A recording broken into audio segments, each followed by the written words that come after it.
Well, I've said it before and I'll say it again. If you own an RV, you gotta become kind of a handyman. And there's lots of resources out there that can help you. Stick around, we're gonna talk about some of them in this video.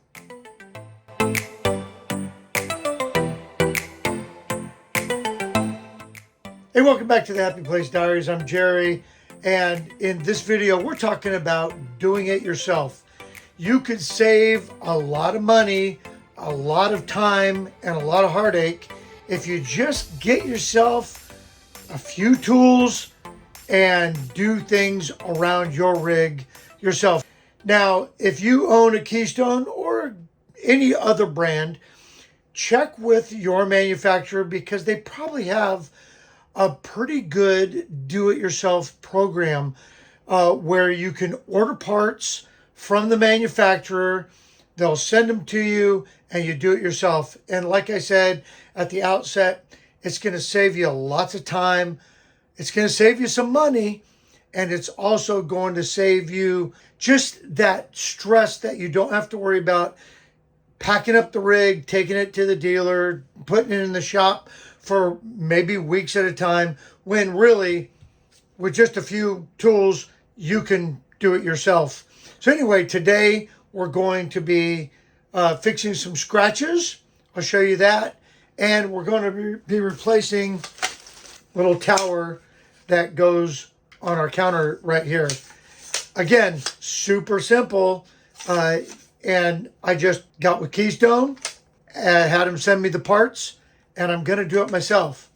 Let's do these two, just these two projects for now, and then I'll talk about resources. So the process of getting parts isn't exclusive to Keystone. Like I said, most manufacturers out there, you can get a hold of their customer service and they will gladly send you the parts at whatever the cost is. I've got a couple issues right now with our trailer that are super easy fixes, and I'm not going to take it into the shop to have them put one of these in. Or we've got a hatch in one of our baggage compartments that needs to be replaced. This is a 4-screw job. I'm not going to take this into the shop to get it replaced.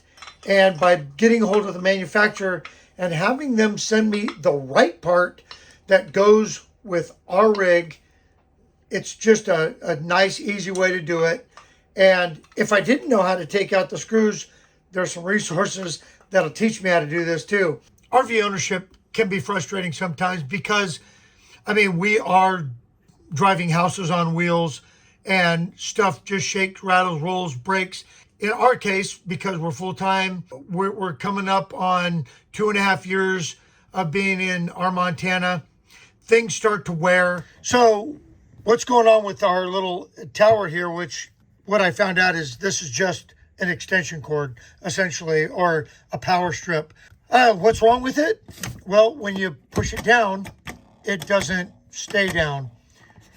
And while that's nothing that's going to affect the RV itself, it just annoys me that when we want to push that down, it's not flush with the counter. So I'm going to pop that out today and replace that real quick. And like I said, super easy. Definitely not going to pay a dealer to do something like that for me. I need to take a couple of these drawers out, and then I'll be able to unscrew that and pop the new one in. Okay.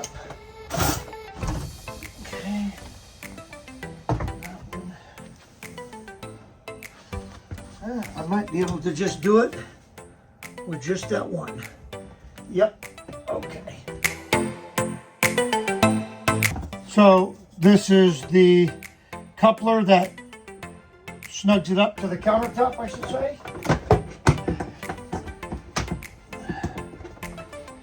And like I said, it's just a power strip. So now I'm going to take the new one, pop it in.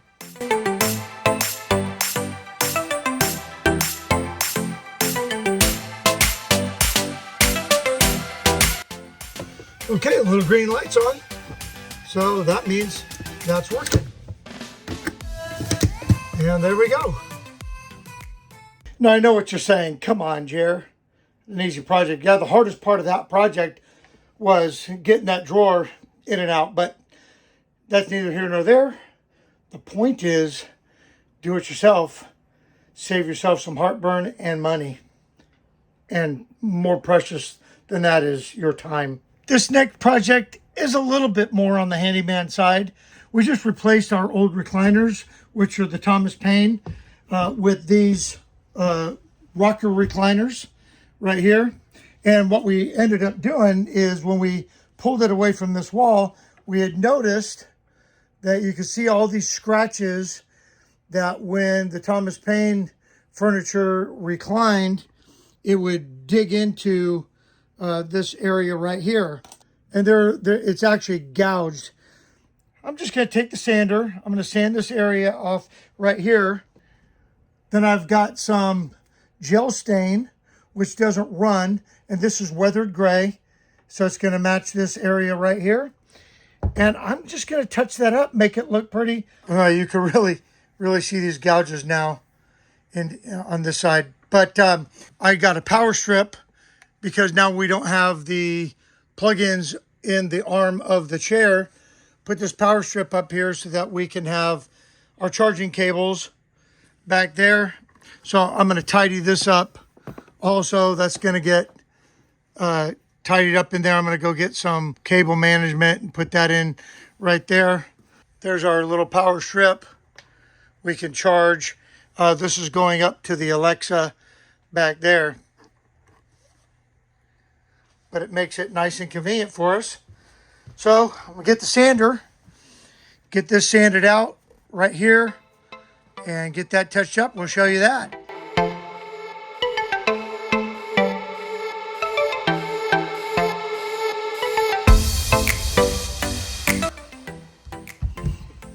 The nice thing is in the Keystone Montanas, that's real wood. So you can actually sand it. It's not just going to fall apart particle stuff. Real wood, real sander, real easy job. Now let's get this cleaned up, get the stain on there, be good as new.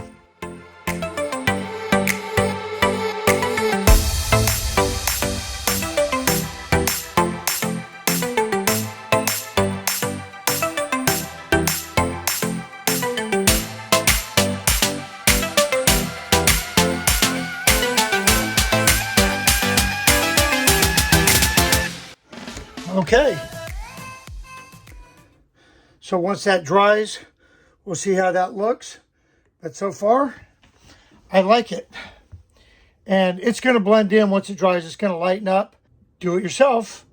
Save you time, save you a little heartache, save you some money. So the nice thing about getting into the do-it-yourself mode is you start amassing some of the tools that you need. Not a whole bunch of stuff that you don't need, but just stuff that you need. And I would suggest that you start with something like this. And I picked this up at Lowe's for a few bucks, and it's got all these bits. More importantly, it's got the bits that you need to fix stuff around the trailer. You've got Phillips head, you've got flathead, you've got the star bits, and I don't know what the official name of those are, and the square bits. And y'all know that when they build these RVs, they use the square bit screwdrivers. I think it's called the Franklin or something like that. Anyway, it's in there for a few bucks.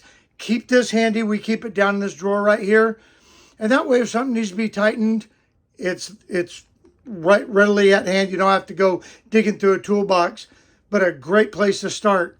The other great place to start is at your manufacturer's do-it-yourself section. Now, full disclosure, I'm only going to talk about the Keystone stuff, so your mileage may vary if you've got another brand, but Keystone has a wonderful catalog of do-it-yourself resources, videos, how-tos, all that stuff. And listen, here's the thing. Even if you don't own a Keystone, use the Keystone resources. Trailers are trailers. Driving screws, fixing most of this stuff is all pretty much gonna be the same. Now I would say, check with your manufacturer if you're tinkering with voiding warranty stuff, but by and large, if you're doing things like I just did, That stuff's going to be out there on the Keystone site, and it's free. It's free for you to use. Let's take a look at some of that. So again, consult your manufacturer website. So in our case here, we just go over here to owner support, and you could see all the options that we have. A great place to start is by downloading the Keystone app. And again, check your manufacturer. They might have one, because all of this stuff could be found on the app too. But the DIY repair program is on here, where you can request the parts that you need. But this is the area that I really like, and that's the videos and advice. And it goes right to the DIY, and you can see all of the videos and resources that we have. All kinds of, like I said, the catalog is absolutely invaluable, and it's broke down by category. So if you need to know about your maintenance scheduling, how to do that. And then, of course, even if you're not a new RVer, this is a great place to go and learn about how to operate your RV. We started taking advantage of the DIY program when we had our Keystone Passport, and we loved it because, like I've been saying throughout this video, it saved us a lot of time, a lot of money, and it feels good to know that you could do things yourself. And sometimes when you're out on the road and there isn't a dealer close by, or it's something that you know that you can probably tackle, I would encourage you, just go for it. Watch videos, get on YouTube, go to your manufacturer website, hit that Keystone website. It's KeystoneRV.com. Go to the owner experience there. And like I said, tightening screws is tightening screws. A water pump is a water pump. You can learn how to do it yourself. Anyway, that's the point of the whole video, is to show that you can do it yourself. Yeah, I tackled a couple rinky-dink projects today that had to be done anyway. And we're going to go put that baggage compartment on now. If you need more information, I'll drop the link to Keystone in their DIY area. You can learn a lot there, even if you're not a Keystone owner.